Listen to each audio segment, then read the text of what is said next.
friends, and welcome back to another What's for Dinner video. We're starting off this week with this bag of veggie beef soup starter.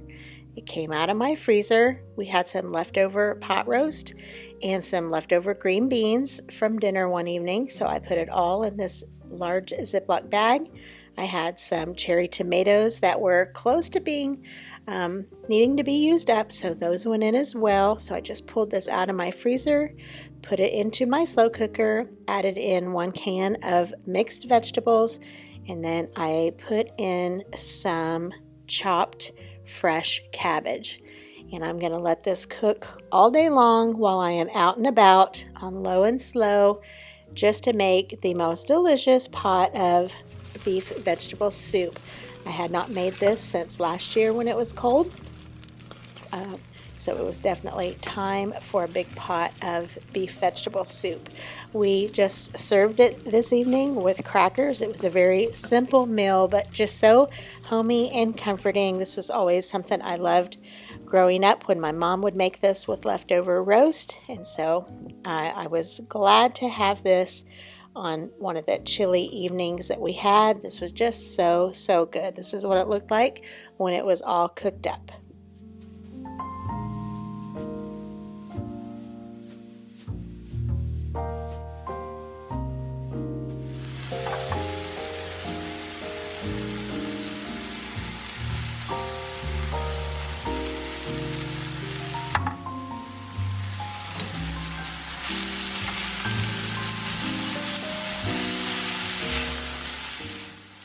Another evening, I decided to make us some teriyaki chicken. So I took 1 small boneless skinless chicken breast, got that all cut up into pieces, just a little bit of pepper on here as I'm frying it up in some olive oil. I am going to let it cook until it is cooked through and just done. And then I am going to be using a little bit of the teriyaki sauce that I had left in this jar. I was glad to be able to use this up. Let this kind of simmer together for a little bit, and that is the chicken portion of the meal.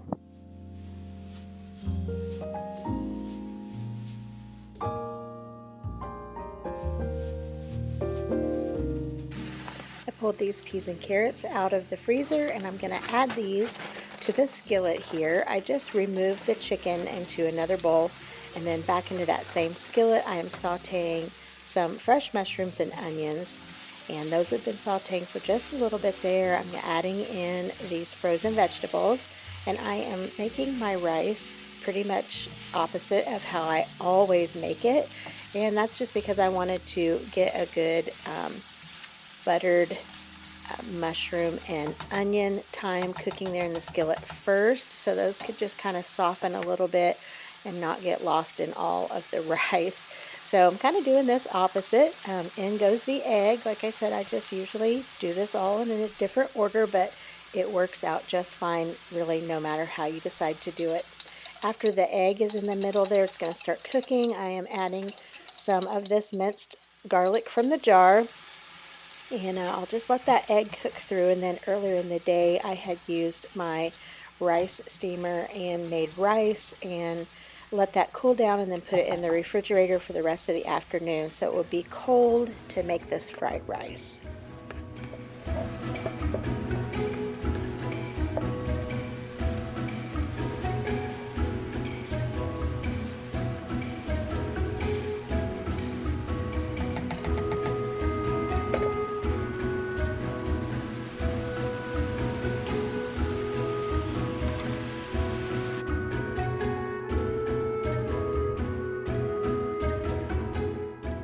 This box of egg rolls at Aldi. I'm putting 2 of these in the air fryer so they can start cooking away as I am finishing up here on the rice. I'm adding in a little bit of butter, and then I'm going to sprinkle in just a little bit of the dry chicken bouillon powder and give a little bit of that flavor boost there that comes from that into this rice. The only thing I forgot to add into the rice, which I had right in my refrigerator but I forgot, is some sesame oil. I like to top that off after it's all done, but like I said, I forgot about it this time, but this was really delicious.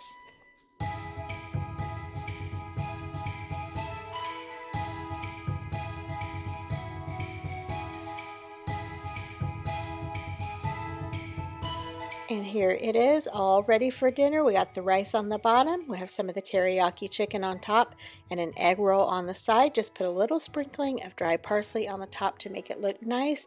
This was so good. Next up, I'm using this Cuban-style citrusy garlic seasoning blend that I got at Trader Joe's. Let me tell you, this stuff is delicious. This has garlic, citric acid, onion powder, salt, lime oil, lime juice, red pepper, bay leaves, coriander powder, cumin powder, ground black pepper, rice concentrate, bitter orange oil, oregano, cilantro, basil, lemon oil, marjoram, and parsley. And it smells really, really good. It is delicious. I've used it several times already. I am hoping that they always keep it because I really love the flavor profile of that. All right, tonight is family night. I just went in after I used that seasoning I was talking about. A little black pepper went on next, and then I am just putting this chicken in some flour to just get a light coating. This is maybe 4 or 5 boneless, skinless chicken breasts that I have just cut up into my own tender strips.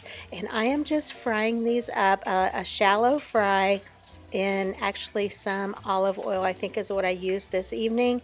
I am making some chicken strips with, I was going to do like a honey mustard chicken afterwards, after they're fried up, put on the honey mustard, but I didn't have any, but I forgot that I had this really delicious, I guess it's like a sauce that I found in my pantry. I totally forgot that I had, and oh my goodness, this was so good. So I'll show you that here in just a second, but we're just getting these fried up. I did a couple of batches, and I'm trying to really watch my cook time on chicken so I don't overcook it and let it get too dry.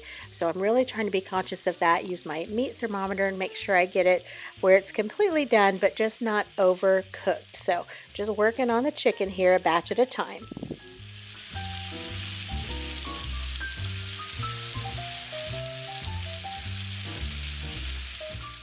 After the chicken was all done, I just went back into the same skillet and I fried up some mushrooms. I literally only had 4 or 5 left, and they of course cooked down to almost nothing. And then I had a bag of bacon bits, and so I have been, anytime I use a bag of bacon bits, heating them up in a skillet. It makes them taste like fresh, crisp fried bacon. All right, once that was done, I am going to fry up this breaded okra. I did 3 bags. I did that in some bacon grease for the best flavor.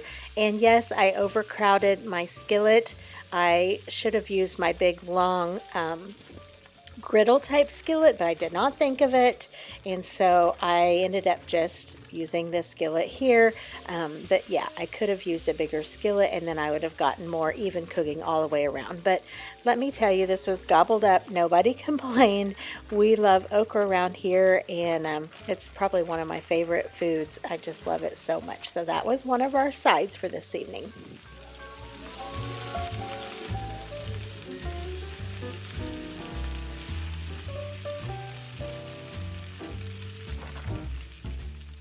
I decided to use, since I didn't have honey mustard, it's orange honey mustard. So I do have honey mustard. It's just a different flavor. Orange honey mustard. Look at all that yummy goodness. And let me just say, oh my word, this was so good. I just used a fraction of the jar, so I can't wait to use that maybe in another way, but it was so great of a flavor. I just kind of went in on these chicken tenders. I put, obviously you can see a foil lined baking sheet. I put the chicken on that, and then I don't want a heavy coating of this, but I want every piece to have some on. Then I just went in with my little silicone spoon and made sure they were all well coated. And then a few, I put some of the mushrooms, and then all of them got some of the bacon. And then I just popped them back in the oven right before it was time to eat, just to kind of heat them, heat the sauce and make sure everything was heated through.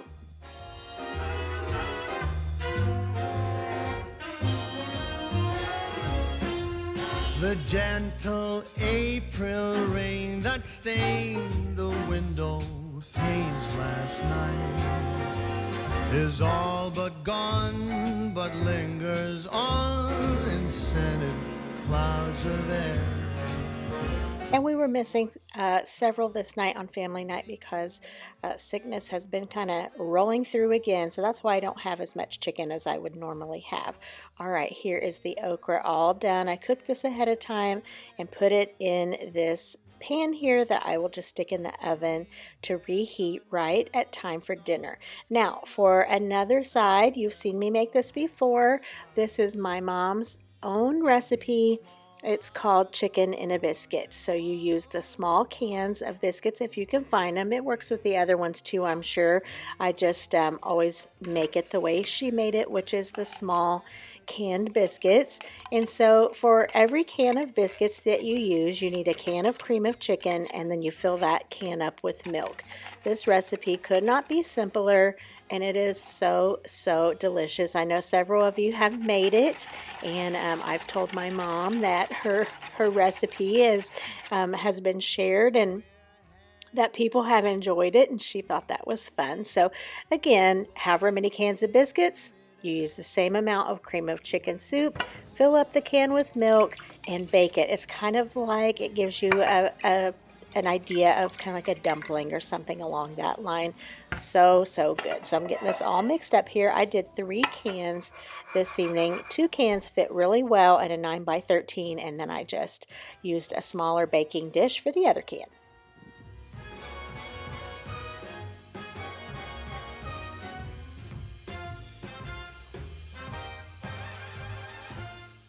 Liquid always goes in the bottom, and then the rest of the liquid goes on top, and I usually put a little black pepper, some parsley on top.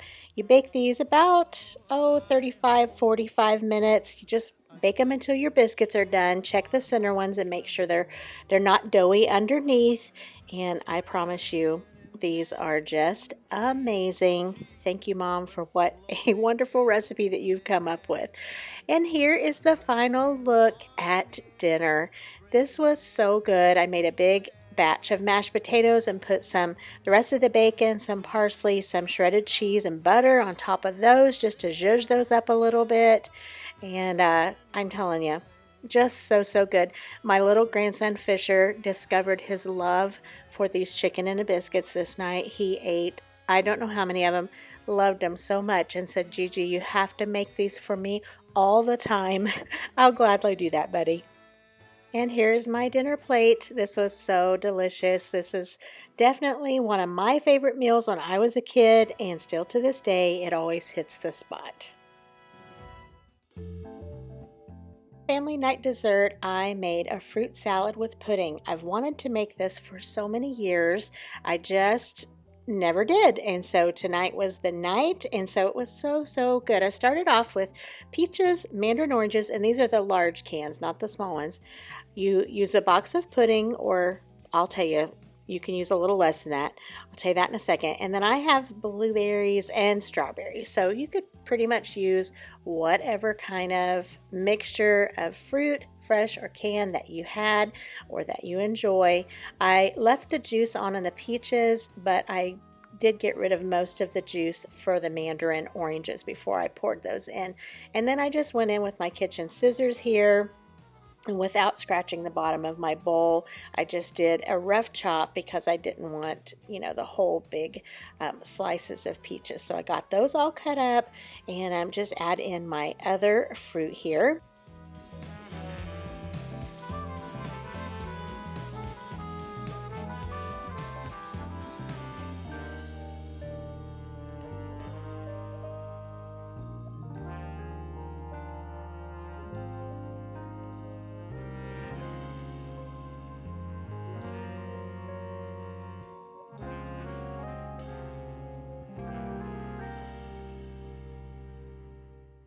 Checking to make sure the blueberries didn't have any stems in there. Now, I researched several recipes before making this, and I have found with this box instant pudding, some people use the whole box, some use half, some just use a tablespoon or two. So I guess it's just whatever you want. So I used the whole box, and it did give it such a thick and creamy consistency, but I definitely think it would be just fine using half or even just a tablespoon or two. I could see how that would also thicken it up and make it just perfect as well.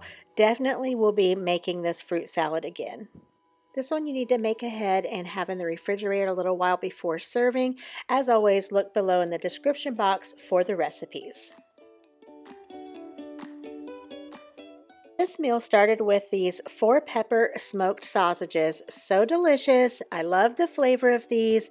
I sliced them up, put them in the skillet, just browned them up. They aren't spicy, but the flavor is really great on these. So if you haven't tried that 4-pepper flavor and you see it, pick it up. I made this a real quick meal before I went out to Ladies Fellowship. One evening I used my leftover mashed potatoes to make potato cake. So just want to use, I don't know, this is probably 1.5 cups to 2 cups of mashed potatoes. Add in about 1/4 cup of flour, just a little bit of water, kind of gets them, bound together to where you can fry them in a skillet. I'm just using some bacon grease here, I believe is what I had in here, but you can use any kind of oil or butter. You just want to get a crisp on one side pretty good before you flip it so it stays together. Just fry these up. I'm telling you, they're simple, a little salt and pepper. Simple but so delicious, and keeping sausages like that in your refrigerator guarantees a quick meal every time. All right, you guys, thank you so much for watching. Hope you're doing great. Give it a thumbs up if you enjoyed it. Subscribe if you've not, and I'll see you next time. Good Lord willing, and the creek don't rise.